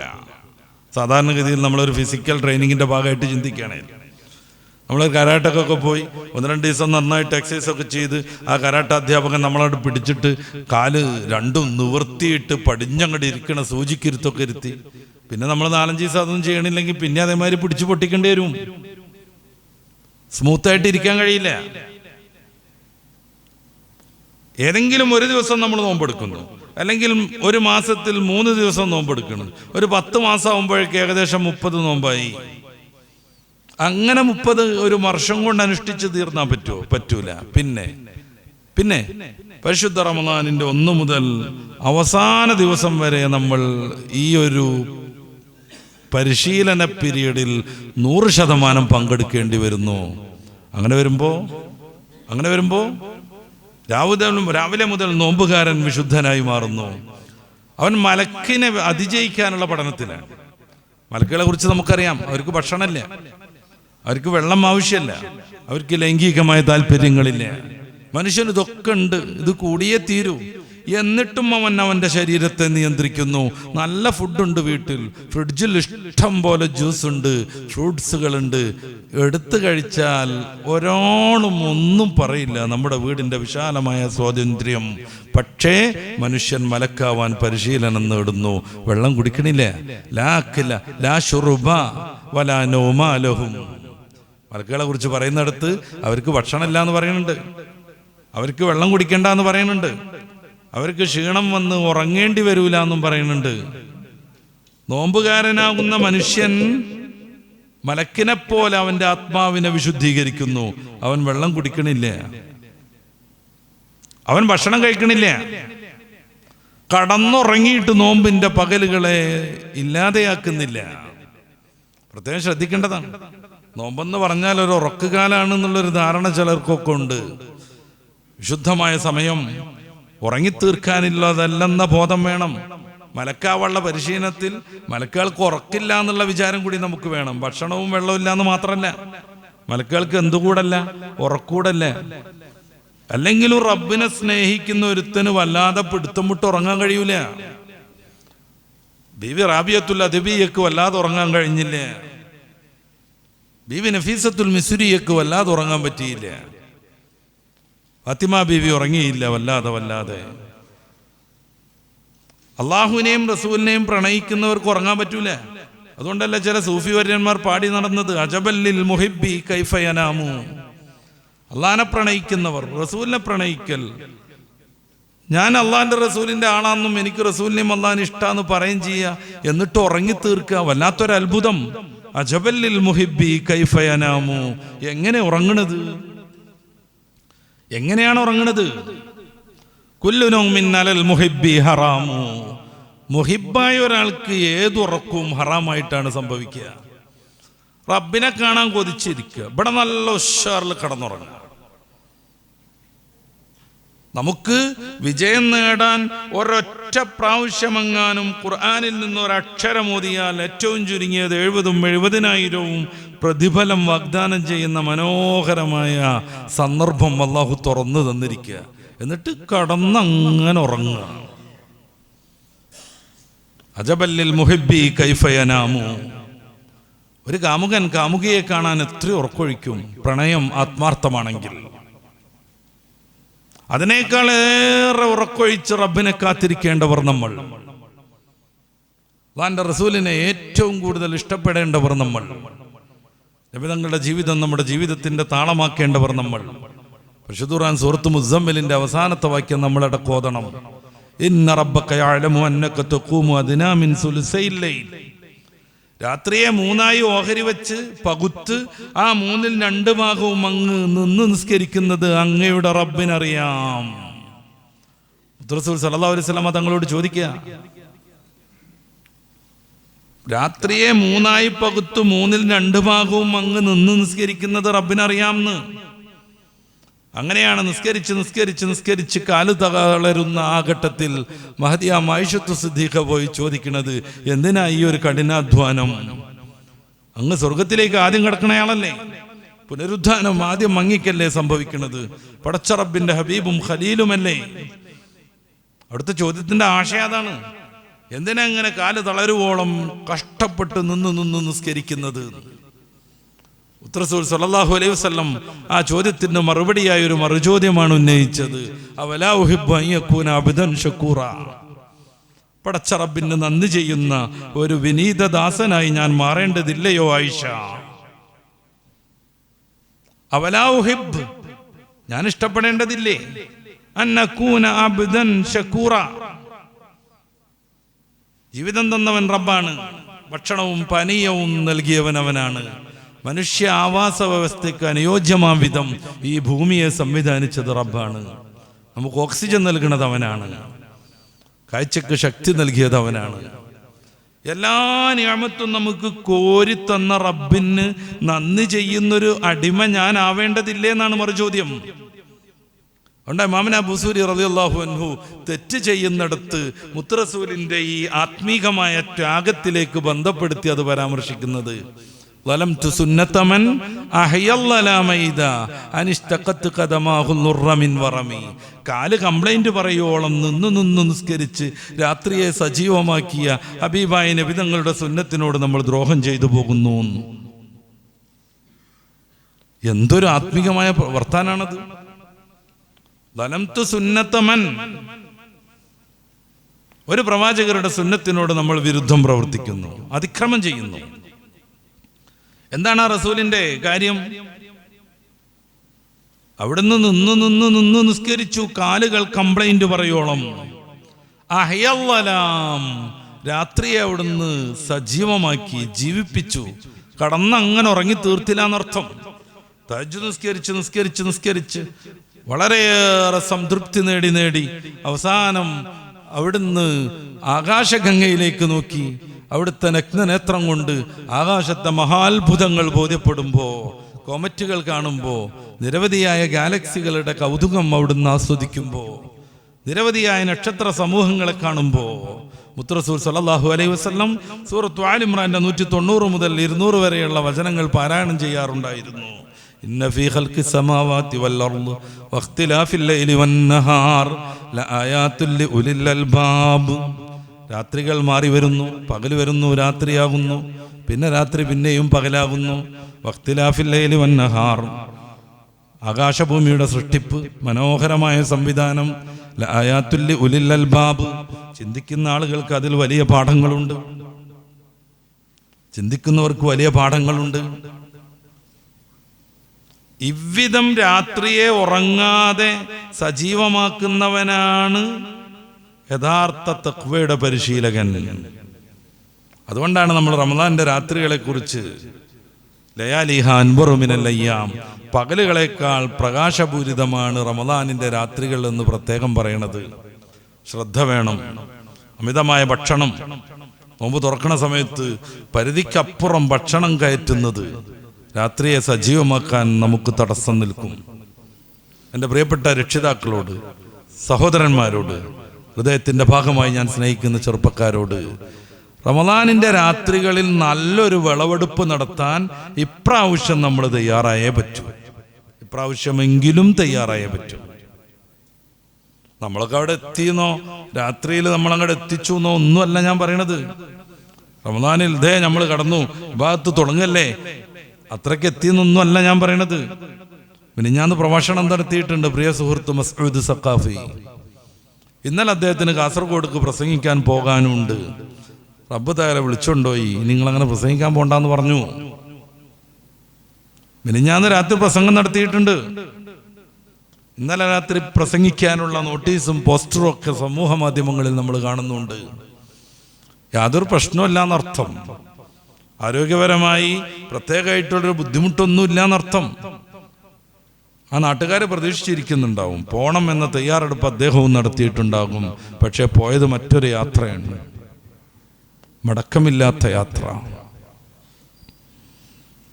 ഒറ്റക്കുള്ള യാത്ര, ഖാദിമീങ്ങളില്ലാത്ത യാത്ര, വാഹനമില്ലാത്ത യാത്ര, ആത്മാവ് പടച്ച റബ്ബിലേക്ക് പറന്നു പോകുന്ന യാത്ര. പരിശുദ്ധ ഖുർആന്റെ ഏറ്റവും അവസാനത്തെ സൂക്തത്തിൽ നമ്മളെ ഓർമ്മിപ്പിച്ച് നമ്മുടെ മനസ്സിൽ നിന്ന് ആ യാത്രയുടെ ചിന്തയെക്കുറിച്ചുള്ള സാന്നിധ്യം ഒഴിഞ്ഞു പോകരുതെന്ന് റബ്ബ് വിചാരിച്ച യാത്ര. വത്തഖൂ യൗമൻ തുർജഊന ഫീഹി ഇലല്ലാഹ്. അല്ലാഹുവിലേക്ക് മടക്കപ്പെടുന്ന ഒരു ദിവസം വരും. ആ ദിവസത്തെ ശ്രദ്ധാപൂർവം കൈകാര്യം ചെയ്യണം. നോമ്പിനെ കുറിച്ച് പറയുമ്പോൾ അങ്ങനെ ചെയ്യണം ഇങ്ങനെ ചെയ്യണം എന്നൊക്കെ പറയുമ്പോൾ നമ്മൾ എത്തിയെന്നൊന്നും വിചാരിക്കണ്ട. ഒരൊറ്റ അർദ്ധ സെക്കൻഡ് മതി ഈ ശ്വാസം നിലക്കാൻ. ഇത്രയുള്ളൂ മനുഷ്യൻ. നെകളിപ്പ് കാണിക്കണ്ട. മൂലക്കരുന്നായാലും കൊള്ളാം, വേറെ എവിടെയായാലും കൊള്ളാം. അള്ളാഹുവിലേക്ക് അടുക്കലാണ് ജീവിതത്തിന്റെ വിജയം. ഇരിക്കുന്നത് എവിടെയെന്നുള്ളതല്ല പ്രശ്നം.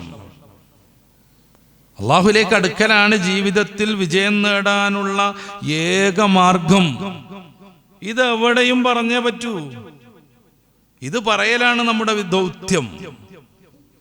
അതിന്റെ വിശദീകരണങ്ങളിൽ ഭേദങ്ങളുണ്ടാകാം.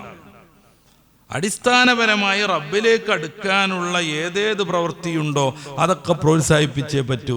സ്വാഭാവികമായി അതിന് വിരുദ്ധമാകുന്ന ഏതേത് പ്രവൃത്തികളുണ്ടോ നിരുത്സാഹപ്പെടുത്തിയേ പറ്റൂ. കാരണം ഏതെങ്കിലും ഒരു ദുർബലമായ ചിന്തയിൽ നിന്ന് അബദ്ധം വരുന്നവരുണ്ടാകും. അവരെ തിരുത്തണം. തിരുത്തുന്നതിന് ഫലം കിട്ടും. നേരത്തെ നമ്മൾ സൂചിപ്പിച്ചതുപോലെ. അപ്പൊ മനുഷ്യൻ മലക്കാവാനുള്ള ശ്രമം നടത്തുന്നു. അവൻ ഭക്ഷണം ഒഴിവാക്കുന്നു, പാനീയം ഒഴിവാക്കുന്നു, മൈഥുനാദി കർമ്മങ്ങളിൽ നിന്ന് മാറി നിൽക്കുന്നു, മലക്കുകളെപ്പോലെ ഉറക്കം ഒഴിവാക്കുന്നു. അവസാനത്തെ 10 ഒറ്റയിട്ട രാത്രികളിലെങ്കിലും, ഇനി നമ്മൾ ഇങ്ങനെ കാണുമെന്ന് എനിക്കറിയില്ല, നല്ല പ്രഭാഷണങ്ങളിലൊക്കെ നമ്മൾ എല്ലാവരും കൂടി ഇങ്ങനെ ഒരുമിച്ച് കൂടുമെന്നുള്ളതും അറിയില്ല.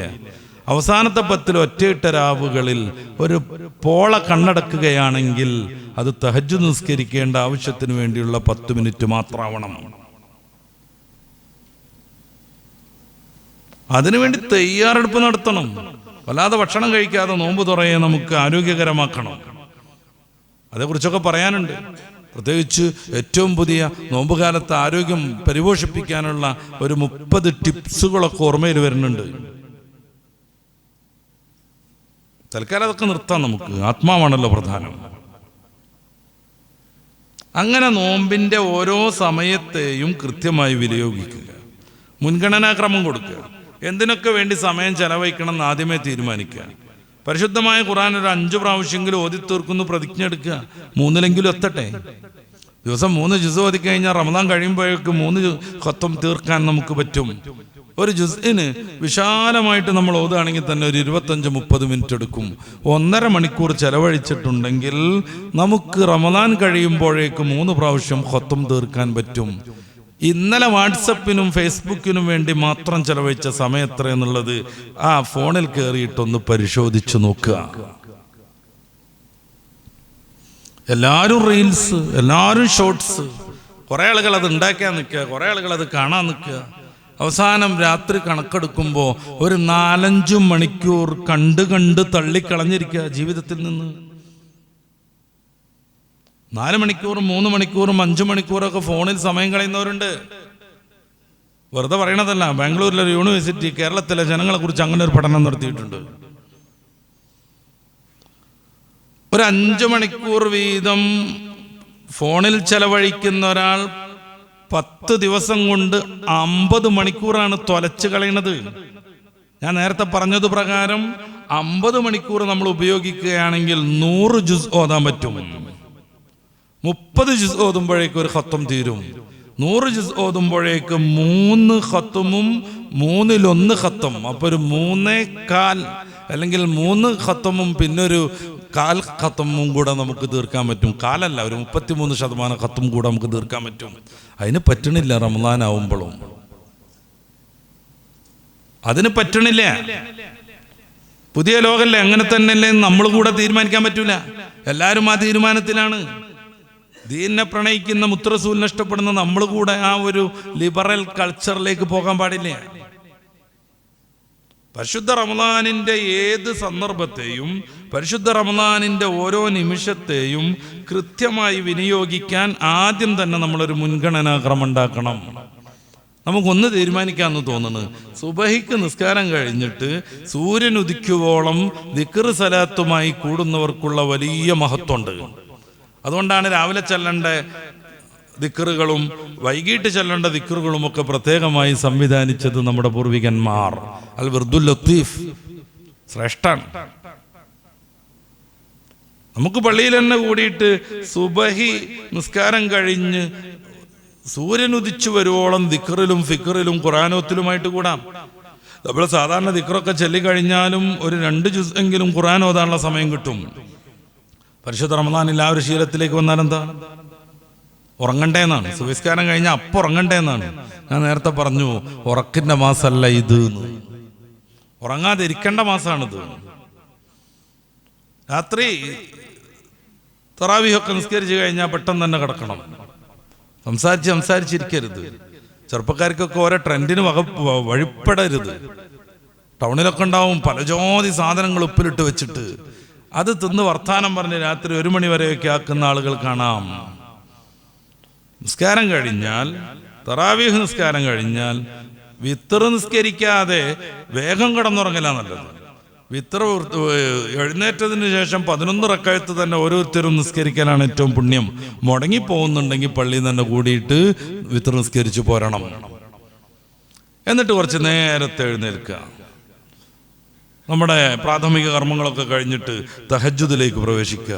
വിത്തർ നിസ്കരിക്കാത്ത ആളുകൾ വിത്തർ നിസ്കരിക്കുക. എന്നിട്ട് ഇത്തിരി ഭക്ഷണമൊക്കെ കഴിക്കുക. ഇത്തിരി എന്ന് പ്രത്യേകം തന്നെ ശ്രദ്ധിക്കുക. നമ്മൾ ഈ തിന്നുകൂട്ടിയ സാധനം കൊണ്ടല്ല നമ്മൾ എനർജി സ്വീകരിക്കുന്നത്. കുറേ കൊഴുപ്പ് അടിഞ്ഞു കിടക്കുന്നുണ്ട്. നമ്മളെ വയറിലേക്ക് ഭക്ഷണം വേണ്ട വിധം ചെല്ലാതെ വരുമ്പോൾ ആ കൊഴുപ്പ് ശരീരം ഉപയോഗപ്പെടുത്തിക്കൊണ്ടേയിരിക്കും. കാർബോഹൈഡ്രേറ്റിന് പഞ്ചസാര ആവാനേ പറ്റൂ, വേറെ ഒന്നിനും പറ്റൂല. നമ്മൾ തിന്നുന്ന അരിയിൽ ധാരാളമായി കാർബോഹൈഡ്രേറ്റ് ഉണ്ട്. അത്ര തന്നെ ഗോതമ്പിലും കാണും. നമ്മൾ 4 നേരം അരി തിന്നുന്നു. അന്നജം എന്ന കാർബോഹൈഡ്രേറ്റ് ശരീരത്തിൽ ധാരാളമായി വരുന്നു. ഈ സാധനത്തിന് കൊഴുപ്പാവാനേ പറ്റൂ, പഞ്ചസാരയാകാനേ പറ്റൂ. അത് ശരീരത്തിൻ്റെ പല ഭാഗങ്ങളിലും കട്ട പിടിച്ചു നിൽക്കുന്നു. പിന്നീട് പല പല രോഗങ്ങളും വരുന്നു. പരിശുദ്ധ റമദാൻ കഴിയുമ്പോഴേക്ക് കെട്ടിക്കിടക്കണ ഈ സാധനങ്ങളൊക്കെ അരിഞ്ഞു പോണം. നോമ്പെന്ന് പറഞ്ഞാൽ സിഹത്തുൻ എന്നൊരു ഹദീസുണ്ട്. ഇമാം ബുഖാരി തങ്ങളൊന്ന് നിവേദനം ചെയ്ത് അത്രമേൽ ശ്രേഷ്ഠമായൊരു ഹദീസ് അല്ലെങ്കിൽ പോലും അസ്സൗമു സിഹ്ഹ അല്ലെങ്കിൽ സൂമു തസിഹു, നോമ്പെടുക്കൂ ആരോഗ്യം നേടൂ എന്ന് ഹദീസുണ്ട്. നോമ്പെടുക്കൂ ആരോഗ്യം നേടൂ. ഈ കിടക്കണ കൊഴുപ്പൊക്കെ ഒന്ന് ശരീരം ഉപയോഗപ്പെടുത്തട്ടെ. അപ്പോ രാത്രിയിലെ ഭക്ഷണം അല്ലെങ്കിൽ നോമ്പ് തുറക്കുള്ള ഭക്ഷണം ഏതിനാ നമ്മൾ പ്രാധാന്യം കൊടുക്കേണ്ടത്? സ്വാഭാവികം രാത്രിക്കാണ് കൊടുക്കേണ്ടതെന്ന് എനിക്ക് തോന്നണേ. കാരണം നോമ്പ് തുറക്കണ സമയത്ത് എല്ലാം കൂടെ അങ്ങോട്ട് ഭക്ഷിച്ചാൽ പിന്നെ മഗ്രിബ് നിസ്കാരത്തിന് ഒരു സ്വസ്ഥത ഉണ്ടാവില്ല, ഇശാക്കും ഉണ്ടാവില്ല, തറാവീഹിന് തീരെ സ്വസ്ഥത ഉണ്ടാവില്ല. നമ്മൾ തന്നെ മുട്ടിയിട്ടാ സുജൂദ് കിടക്കുക, ശ്വാസം മുട്ടിയിട്ട് തിങ്ങിയിട്ട്. എന്താ ഇയാൾ എണീക്കാത്തതെന്നായിരിക്കും വിചാരം ഇമാമിനെ കുറിച്ച്. ഉപ്പരൊരു നിസ്കാരം അങ്ങനെ ശ്വാസം മുട്ടുകയാണ്. ശ്രദ്ധാപൂർവം സുജൂദിലും റുക്കുവിലും പോയിട്ടില്ലെങ്കിൽ ഓവർഫ്ലോ ആവും. ഏറ്റവും ലാസ്റ്റ് കുരുകുരു തൊളിച്ചത് കണ്ട് അത് വാരിയൊരു പിടി വായിക്കിട്ടു. പോയിക്കൂടല്ലോ എന്ന് എഴുതിയിട്ട്, നഷ്ടപ്പെടല്ലോ എന്ന് വിചാരിച്ചിട്ട് ശ്രദ്ധാപൂർവം ചെയ്തില്ലെങ്കിൽ അതുകൊണ്ട് ചാടി വരും. നിസ്കാരത്തിലെങ്ങാനും ചാടി വന്നാൽ അഴിച്ചിട്ട് പോയി വായ കഴിക്കണം കേട്ടോ. അതെങ്ങനെയെങ്കിലും അഡ്ജസ്റ്റ് ചെയ്തിട്ട് അങ്ങോട്ട് തന്നെ വിടുകയോ അല്ലെങ്കിൽ അവിടെ വെച്ചിട്ട് നിസ്കാരം തുടരുകയോ ഒന്നും ചെയ്യാൻ പറ്റൂല. ഈ ഹൽക്കിന്റെ താഴത്തേക്കടെ പോയ നജസ്സാവും. നജസ് ഹൽക്കിന്റെ മേലേക്ക് തികട്ടി വന്നിട്ടുണ്ടെങ്കിൽ നമ്മുടെ നിസ്കാരം അതിന്റെ അപ്പുറത്തേക്ക് പാടില്ല എന്നല്ല, ശിക്ഷ കിട്ടണതുമാണ്. നജസ്സോടുകൂടെ ബോധപൂർവ്വം നിസ്കരിക്കാൻ പറ്റൂല, അഴിച്ചു പോണം. അപ്പൊ തറാവിയൊക്കെ കഴിഞ്ഞിട്ട് സാത്വികമായൊരു ഫുഡ് എല്ലാം കൂടെ തിന്നണമെന്നില്ല. അതിന് വേറെ കുറേ ദോഷങ്ങളുണ്ട്. ഒരു ളുഹുർ മുതൽ മഗ്രിബ് വരെ നമ്മുടെ സ്ത്രീജനങ്ങൾ ഫുഡ് ഉണ്ടാക്കിക്കൊണ്ടിരിക്കുകയാണ്. എന്താ അവർക്ക് നോമ്പിന്റെ ചൈതന്യൊന്നും വേണ്ടേ? അവർക്ക് ഖുർആൻ ഓതണ്ടേ? രാവിലെ പിന്നെ കഴുകലും പാത്രം കഴുകലും വീട് വൃത്തിയാക്കലും അലക്കലും ഒക്കെ ആയിട്ട് ഉച്ചവരെ അങ്ങനെയും പോകും. എന്താ അവര് നമ്മളോടൊപ്പം സ്വർഗത്തിലൊന്നും പോണ്ടേ? അപ്പൊ അവരോട് കൃത്യമായി പറഞ്ഞു കൊടുക്കണം, ഇത്ര ഒരു സ്വാത്വികമായ ഫുഡ് മാത്രം ഉണ്ടാക്കിയാൽ മതി എന്ന് കരുതി മക്കളൊന്നും വല്ലാതെ വിഷമിപ്പിക്കരുത്. മക്കൾക്ക് നോമ്പ് തുറന്നൊക്കെ പറഞ്ഞാൽ വല്ലാത്തൊരു സംഭവമാണ്. അവർക്ക് ആവശ്യമായ വിധത്തിലുള്ള സംഗതികളൊക്കെ നമ്മൾ കൊടുക്കുകയും വേണം. ഒരു 100 സാധനം ഉണ്ടെങ്കിൽ നോമ്പൊന്നോട് മുറിഞ്ഞിട്ടുള്ളൂ എന്ന് വിചാരിക്കരുത്. നോമ്പ് ലളിതാണ്. ഇത്തിരി വെള്ളം കുടിച്ചാൽ മുറിഞ്ഞു പോകും അല്ലാതെ ഈ സാധനങ്ങളൊക്കെ പാടി ഇടിച്ചു കയറ്റിയാൽ മാത്രമേ നോമ്പ് മുറിയുള്ളൂ എന്ന് തെറ്റിദ്ധരിക്കരുത്. നമ്മുടെ പെണ്ണുങ്ങൾക്കും സമയം കൊടുക്കണം, അവരും അധ്വാനിക്കട്ടെ, അവരും ഖുർആൻ ഓതിക്കൊണ്ടിരിക്കട്ടെ. ഒരു അസറിൻ്റെ ശേഷമൊക്കെ നമ്മൾ വേഗം പള്ളിയിൽ നിന്നൊക്കെ നിസ്കരിച്ച് പോയിട്ട് എല്ലാവരും കൂടിയിട്ട് ഒരു മണിക്കൂർ കൊണ്ട് അങ്ങോട്ട് ഫുഡ് ഉണ്ടാക്കുക, വളരെ നല്ലൊരു രീതിയായിരിക്കും അത്. അപ്പം നമ്മൾ ഫുഡ് ഉണ്ടാക്കിയേ ആന്ന് അള്ളാൻ്റെ റസൂൽ സല്ലല്ലാഹു അലൈഹി വസല്ലമ തങ്ങൾ ചുടും, ആയിഷ ബീവി പരത്തി കൊടുക്കും. അങ്ങനെയായിരുന്നു അവരുണ്ടാക്കിയിരുന്നത്, ഫുഡ് ഉണ്ടാക്കിയത്. അള്ളാൻ്റെ റസൂൽ കീറിക്കൊടുക്കും. ആയിഷ ബി റളിയല്ലാഹു അൻഹ കൊണ്ടുവന്ന് അട്ടിക്കിടും വിറക്. നമുക്ക് ചൂടാം, നമുക്ക് പൈനാപ്പിളിന്റെ തൊലി പൊളിക്കാം, നമുക്ക് മാങ്ങ മുറിച്ചിട്ട് ജ്യൂസ് വേണമെങ്കിൽ അടിക്കാം. ആ സമയത്ത് അവരെ കൊണ്ട് പറ്റുന്നത് അവർ ചെയ്യട്ടെ. ഈ പത്തിരി വരുത്താനൊക്കെ അവരെന്നെ ആയിരിക്കും മിക്കവാറും നല്ലത്. നമ്മൾ പിടിച്ചൊരൊറ്റ ഞെക്കിൽ ഞെക്കിയാൽ പത്തിരി ഇങ്ങനെ അമീബന്റെ മാതിരിയോ ശ്രീലങ്കന്റെ മാതിരിയോ ഒക്കെ ആയി പോകും. അതിങ്ങനെ പ്രത്യേകമായി തട്ടി തട്ടി തട്ടി ഇങ്ങനെ അമർത്തിക്കൊണ്ടിരിക്കണം, 10 പ്രാവശ്യമെങ്കിലും തിരിക്കണം. അതാ പത്തിരി. കയറി ഒരൊറ്റ ഞെക്കലാണ് ഞെക്കിണ്ടേ ഒരു നീളലാണ് നീളും, ഈ വെള്ളത്തുള്ളി വെറ്റണ മാതിരി. അത് പിന്നെ തിന്നാൻ പറ്റൂല. അവര് ചെയ്യേണ്ടത് അവര് ചെയ്യുക, ഹെൽപ്പ് ചെയ്തുകൊണ്ട് നമ്മളും നിൽക്കുക. അങ്ങനെ വരുമ്പോൾ ഒരൊറ്റ മണിക്കൂർ കൊണ്ട് പരിപാടി കഴിഞ്ഞു. ഇത് ഉച്ച മുതൽ അവറ്റങ്ങൾ അങ്ങനെ ഇടങ്ങേറാവണം. അവരൊപ്പം നിർത്താനാണ് ദീൻ പറയുന്നത്. വിജയത്തിലും അവരൊന്നായിട്ട് കൂട്ടണം. സ്വർഗത്തിലേക്ക് പോകുമ്പോൾ അവിടെയും ഹൂർലിങ്ങളെക്കാൾ തിളങ്ങി വിളങ്ങി നമ്മുടെ സ്വന്തം ഭാര്യ വരണം. ആ എടാ കൂടെ ഇവിടുന്ന് തന്നെ ഒന്ന് കഴിച്ചിലായി കിട്ടിയാൽ മതി, ഇനി അവിടെ ഇടങ്ങേറാക്കുമെന്ന് വിചാരിക്കരുത്. അങ്ങനെയല്ല ഇസ്ലാം സിദ്ധാന്തിക്കുന്നത്. അപ്പോൾ അവർക്ക് ഓതാനും ദിക്റെല്ലാനും ഒക്കെ ഉള്ള സമയം നമ്മൾ ബോധപൂർവ്വം അനുവദിച്ചു കൊടുക്കണം. ലോറിൻ്റെ ശേഷം അവിടെ തുടങ്ങരുത് എന്നാണ് പറയണം. അപ്പോൾ അതുണ്ടാക്കണ്ടേ ഇതുണ്ടാക്കണ്ടേ, കുറച്ചൊക്കെ ഉണ്ടാക്കണം എന്നുണ്ടെങ്കിൽ നമ്മൾ കൂടിക്കൊടുത്ത് ലളിതമായ രീതിയിൽ നോമ്പ് തുറ ശീലിക്കണം. എന്തിനാ ഇത്? തോന ഖുർആൻ ഓതാൻ, ദിക്ർ ചെല്ലാൻ. നമ്മൾ കൃത്യമായ മാനദണ്ഡം ഉണ്ടാക്കണം. ഞാൻ റമദാൻ കഴിയുമ്പോഴേക്ക് എല്ലാ ദിവസവും ഒരു 30 പ്രാവശ്യം ഖുൽ ഹുവല്ലാഹു ചൊല്ലും. 30 ഞാനൊരു കണക്ക് പറഞ്ഞു എന്നുള്ളൂ. വാഖിഅ, തബാറക്ക, സൂറത്ത് യാസീൻ എന്തായാലും ഓതും. ഇതല്ല 7 സൂറത്തുണ്ട് ഇങ്ങനെ നിത്യമായി ഓതേണ്ടത്. ദുഖാനും സജദയൊക്കെ അടക്കം, റഹ്മാൻ അടക്കം. വേണ്ട, ഒരു 3 എണ്ണം തബാറക്ക, വാഖിഅ, യാസീൻ. ഇതെന്തായാലും ഡെയിലി ഞാൻ റമദാൻ കഴിയോളം ഓതും. ഹദ്ദാദ് മുടക്കുകയല്ല. സാധാരണ ഹദ്ദാദ് ചെല്ലണ പോലെ തന്നെയും നോമ്പൊക്കെ തുറന്ന് ഒന്ന് ലാവിഷായി ടോയ്ലറ്റിലൊക്കെ പോയി വരുമ്പോഴേക്ക് ഹദ്ദാദ് കഴിഞ്ഞിട്ടുണ്ടാവും. സാധാരണഗതിയിൽ നോമ്പിന്റെ മുന്നേ വാങ്കിനൊക്കെ കൃത്യമായി ഇജാബത്ത് ചെയ്യണ ആളുകൾ മരുവി വാങ്ങൊന്നും മെയിൻറ്റെയിൻ ചെയ്യണമെന്നുണ്ടാവില്ല. അള്ളാന്റെ റബ്ബെ അതെടുക്ക് ഇതെടുക്ക്, എവിടെയാ സമൂസ, എവിടെയാ കട്ട്ലറ്റ് എന്നായിരിക്കും. മരുവി വാങ്ങ അങ്ങനെ കൊടുക്കുന്നുണ്ടാവും. അതിന് നമ്മളൊരാളെ ഏൽപ്പിച്ചിട്ടുണ്ട്, മൂപ്പര ദൗത്യം നിർവഹിക്കുന്നുണ്ടാവും. സത്യത്തിൽ ബാങ്കിനെ എത്രമേൽ പരിഗണിക്കണം? 1, ബാങ്കിന് ശേഷമുള്ള ദുആയുടെ പ്രാധാന്യം എത്രയാണ്? 2, മൂന്നാമത്തെ ബാങ്ക് കഴിഞ്ഞാൽ ഉടനെ നമുക്ക് ആയത്തുൽ കുർസി ചൊല്ലൽ സുന്നത്തുണ്ട്. നോമ്പിന് അതിന് ഇരട്ടിക്ക് പ്രതിഫലം കിട്ടും. 3, നാലാമത്തേത് ബാങ്കിന്റെ ഉടനെയുള്ള പ്രാർത്ഥനയ്ക്ക് അള്ളാഹു ഉത്തരം നൽകുമെന്ന് മുത്ത് റസൂൽ സല്ലല്ലാഹു അലൈഹി വസല്ലം തങ്ങൾ പഠിപ്പിച്ചിട്ടുണ്ട്. ആ ഒരു പ്രാർത്ഥന ബാങ്കിന്റെ ഉടനെ എന്നുള്ളത് മഗ്‌രിബിന്റെ നോമ്പ് തുറന്ന ഉടനെ, ആ അർത്ഥത്തിൽ നോമ്പ് തുറന്ന ഉടനെയുള്ള പ്രാർത്ഥനയ്ക്ക് വലിയ ഉത്തരം കിട്ടും. ഏറ്റവും പ്രധാനപ്പെട്ട 2-3 പ്രാർത്ഥന ഒരുക്കി വെക്കണം ആ സമയത്ത് നിർവഹിക്കാൻ വേണ്ടി. റബ്ബനാ ആതിനാ ഫിദ്ദുനിയ ഹസന, ഏറ്റവും ശ്രേഷ്ഠമായ പ്രാർത്ഥന നടത്താം. മോളെ കല്യാണം പറയാം, ബന്ധുമിത്രാദികളുടെ ആരോഗ്യം പറയാം, മക്കളുടെ ജോലി പറയാം. ഏതാ സന്ദർഭം എന്ന് ആലോചിച്ച് നോക്ക്. മോഹിച്ചിട്ട് ഭക്ഷണം ഒഴിവാക്കിയോ, വെള്ളം കുടിക്കാൻ മുട്ടിയിട്ടടങ്ങാറായിട്ട് തുള്ളി കുടിക്കൂല എന്ന് വാശി പിടിച്ചിട്ട് വൈകുന്നേരമാക്കിയോ, സുന്ദരിയായ ഭാര്യ വീട്ടിലുണ്ട്, മനസ്സിന്റെ മണിയറയിൽ മാത്രമല്ല സ്വന്തം തൊട്ടടുത്തുണ്ട്. അവളുമായി ലൈംഗികമായി എന്ത് ഏർപ്പാട് നടത്തിയാലും പുറം ലോകത്തൊരു മനുഷ്യനും അറിയില്ല എൻ്റെ വീടിന്റെ സുരക്ഷിതത്വത്തിലാണ് ഞാനും അവളും. പക്ഷെ തൊട്ടില്ല. എന്തേ? അള്ളാഹു പറഞ്ഞു തൊടാൻ പാടില്ല, നോമ്പാണ് എന്ന്.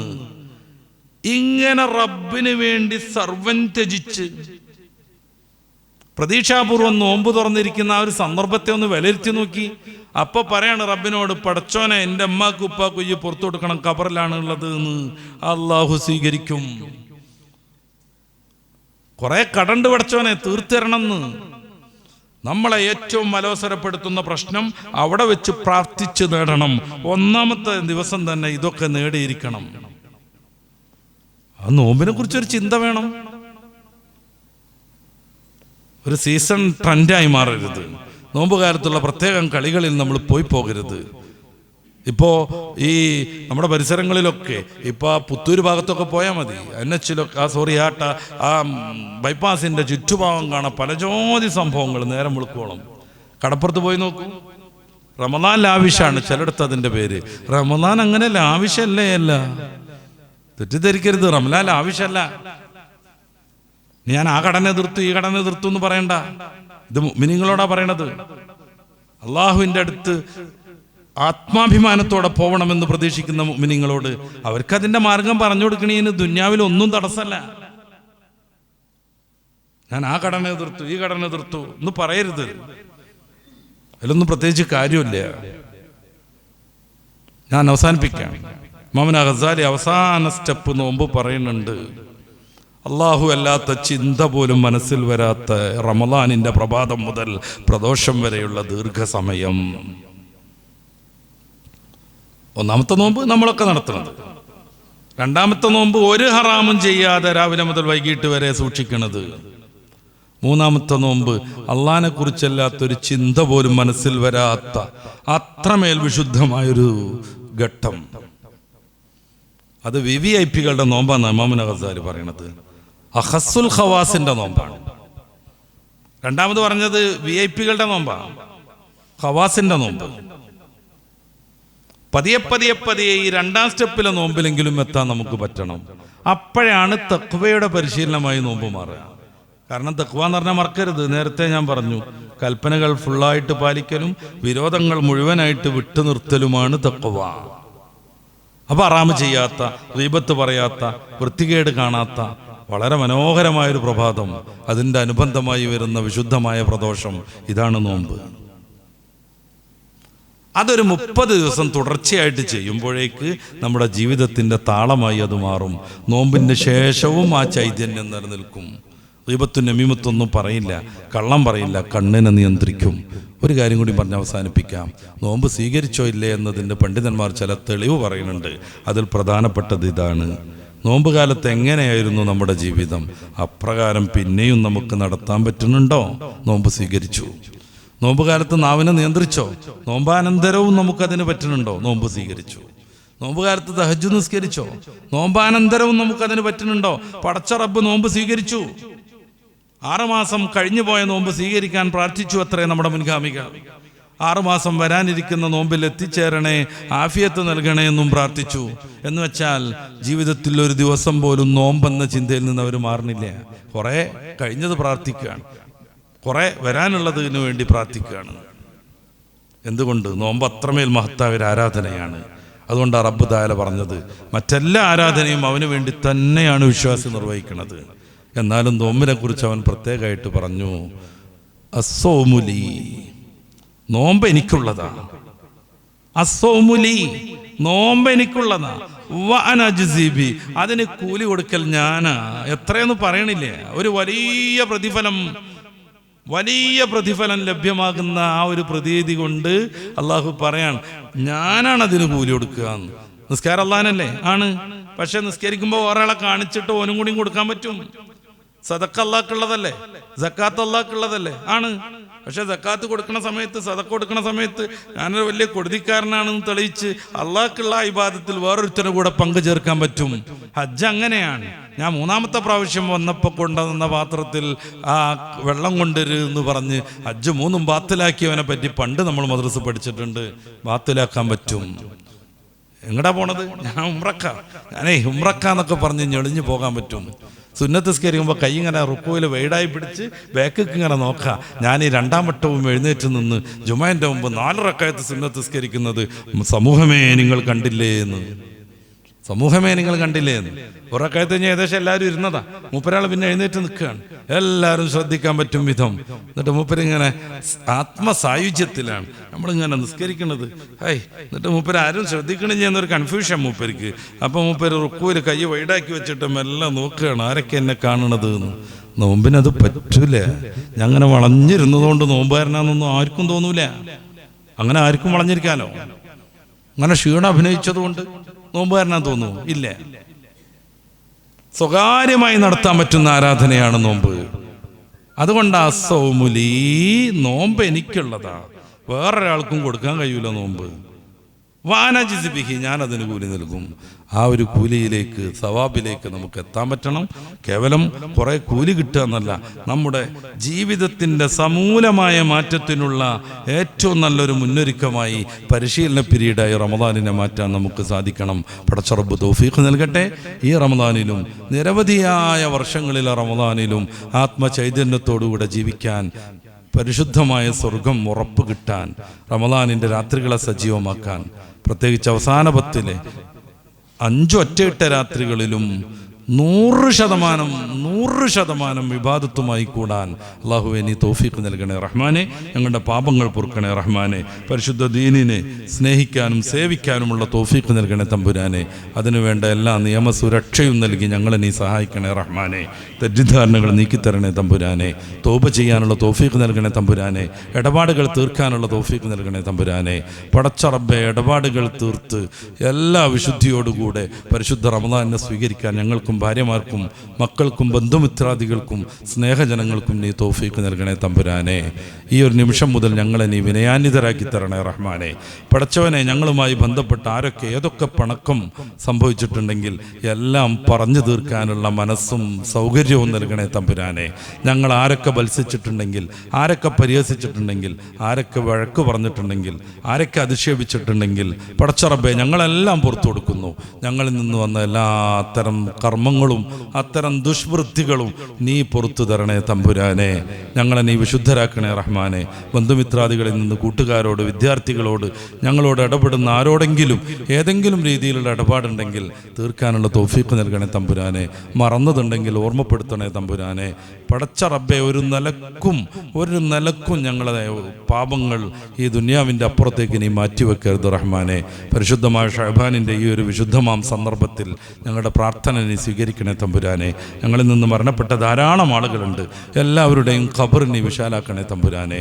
ഖബറിൽ നിന്ന് തന്നെയും സ്വർഗം ആസ്വദിക്കാനുള്ള തൗഫീഖ് നീ അവർക്ക് നൽകണേ റഹ്മാനെ.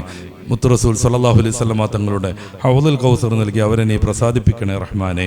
പടച്ചോനെ, ജീവിക്കുന്ന കാലമത്രയും പരിശുദ്ധ ദീനിൽ 100% ഉറച്ചു നിൽക്കാൻ ഞങ്ങൾക്ക്, ഞങ്ങളുടെ യുവാക്കൾക്ക്, യുവതികൾക്ക് നീ തൗഫീഖ് നൽകണേ തമ്പുരാനെ. ഒരു പ്രലോഭനങ്ങളിലും ഒരു പ്രകോപനങ്ങളിലും പെടാതെ ദീന് മുറുകെ പിടിക്കാനുള്ള സന്ദർഭം ഞങ്ങൾക്ക് നീ ഒരുക്കി തരണേ റഹ്മാനെ. ഞങ്ങളുടെ മക്കൾ വിവിധങ്ങളായ സ്ഥാപനങ്ങളിൽ പരീക്ഷകളെ നേരിട്ടുകൊണ്ടിരിക്കുകയാണ്. അവർക്ക് ബുദ്ധിവൈഭവം നൽകണേ തമ്പുരാനെ. പഠന താല്പര്യം നൽകണേ തമ്പുരാനെ. എല്ലാ പരീക്ഷകളിലും പരീക്ഷണങ്ങളിലും അവരെയും ഞങ്ങളെയും നീ വിജയിപ്പിക്കണേ തമ്പുരാനെ. ഞങ്ങളുടെ ഉസ്താദുമാർ, വിദ്യാർത്ഥികൾ, സ്നേഹജനങ്ങൾ എല്ലാവർക്കും ആഫിയത്തുള്ള ദീർഘായുസ് നൽകണേ തമ്പുരാനെ. നിരവധിയായ റമദാനുകൾ ആത്മസംതൃപ്തിയോടുകൂടെ സലാം പറഞ്ഞു വിടാനുള്ള ആഫിയത്തും ആരോഗ്യവും ഞങ്ങൾക്കും ഞങ്ങളുടെ ബന്ധുജനങ്ങൾക്കും നീ ഏകണേ റഹ്മാനെ. ഞങ്ങളെ നീ സ്വീകരിക്കണേ റഹ്മാനെ. ഈ ഇൻസ്പിറ ക്ലാസ്സിലേക്ക് എത്തുന്ന സഹോദരന്മാർ, അവരെ നീ സ്വീകരിക്കണേ തമ്പുരാനെ. അവരുടെ ദുന്യാവും ആഖിറവും നീ ഏറ്റെടുക്കണേ തമ്പുരാനെ. അവരുടെ എല്ലാ പ്രയാസങ്ങളും നീ നീക്കിക്കൊടുക്കണേ റഹ്മാനെ. പടച്ച റബ്ബെ, അതിരാവിലെ വിവിധങ്ങളായ ചുറ്റുപാടുകൾ മാറ്റിവെച്ച് ദൂരെ സ്ഥലത്ത് നിന്ന് പോലും മുടങ്ങാതെ ഈ വേദിയിലേക്ക് എത്തുന്നവരുണ്ട്. പടച്ചവനെ, അവരുടെ ഇഖ്ലാസിന് നീ 100% പ്രതിഫലം നൽകണേ റഹ്മാനെ. ധാരാളമായി ദീനീ സംരംഭങ്ങളിൽ പങ്കെടുക്കാനുള്ള തൗഫീഖ് ഏറ്റി നൽകണേ തമ്പുരാനെ. ഈ സ്ഥാപനത്തെ സഹായിക്കുന്നവരുണ്ട്. ഇവിടെ നടക്കുന്ന വളരെ മനോഹരമായ ദർശന സഹായിക്കുന്നവരുണ്ട്. നമ്മുടെ ഉസ്താദുമാർ കഠിനാധ്വാനം ചെയ്ത 60-ലേറെ വിദ്യാർത്ഥികൾക്ക് ആത്മീയവും ഭൗതികവുമായ വിജ്ഞാനം നുകർന്നു കൊടുക്കുന്നു. പടച്ചോനെ, ഉസ്താദുമാർക്കും വിദ്യാർത്ഥികൾക്കും ആഫിയത്ത് നൽകണേ തമ്പുരാനെ. ഞങ്ങളുടെ ഈ ഒരു വേദിയുടെ സംഘാടകർ അവർ മാത്രമാണ്. ആ മക്കളാണ് ഇതിൻ്റെ എല്ലാ സംവിധാനങ്ങളും ഒരുക്കുന്നത്. പടച്ചോനെ, അവർക്ക് നീ ആഫിയത്ത് നൽകണേ തമ്പുരാനെ. വിജ്ഞാനത്തിൽ വർധനവ് നൽകണേ തമ്പുരാനെ. പലരാതി രീതിയിൽ സഹായിക്കുന്നവരുണ്ട്. നമ്മുടെ ഇൻസ്പിറ ക്ലാസ് വഴി ദർശന സഹായിക്കുന്നവരുണ്ട്, മുത്താലിമീങ്ങളെ സഹായിക്കുന്നവരുണ്ട്. പടച്ചോനെ, എല്ലാവർക്കും ദുന്യാവിനും ആഖിറത്തിലും അർഹമായ പ്രതിഫലം നൽകണേ തമ്പുരാനെ. ഇന്ന് ഈ വേദിയിലേക്ക് ചായയും കടിയൊക്കെ നൽകിയ ഒരു നല്ല സഹോദരനുണ്ട്. പടച്ച റബ്ബേ, അദ്ദേഹത്തിന് ദുന്യാവിലും ആഖിറത്തിലും നീ പ്രതിഫലം നൽകണേ തമ്പുരാനെ. അദ്ദേഹത്തിൻ്റെ ഉമ്മ സൈനബ എന്ന് പറയുന്ന സഹോദരി കഴിഞ്ഞ ആഴ്ച മരണപ്പെട്ടിട്ടുണ്ട്. പടച്ചോനെ ഉമ്മാനെ സ്നേഹിച്ച് ഉമ്മാൻ്റെ ആഹാരം വെളിച്ചാക്കാൻ വേണ്ടി പ്രവർത്തിക്കുന്ന അത്തരം സഹോദരന്മാർക്ക് നീ എല്ലാ അർത്ഥത്തിലുമുള്ള സന്തോഷം പ്രദാനം ചെയ്യണേ തമ്പുരാനെ, സന്തോഷം പ്രദാനം ചെയ്യണേ തമ്പുരാനെ. മരണപ്പെട്ട ഞങ്ങളുടെ ഉമ്മമാർക്കൊക്കെ ഉപ്പമാർക്കൊക്കെ നീ സ്വർഗം നൽകണേ റഹ്മാനെ. ربنا آتنا في الدنيا حسنة وفي الآخرة حسنة وقنا عذاب النار آمين برحمتك يا أرحم الراحمين. صلى الله تعالى وسلم على خير خلقه سيدنا محمد وآله وصحبه أجمعين. السلام عليكم.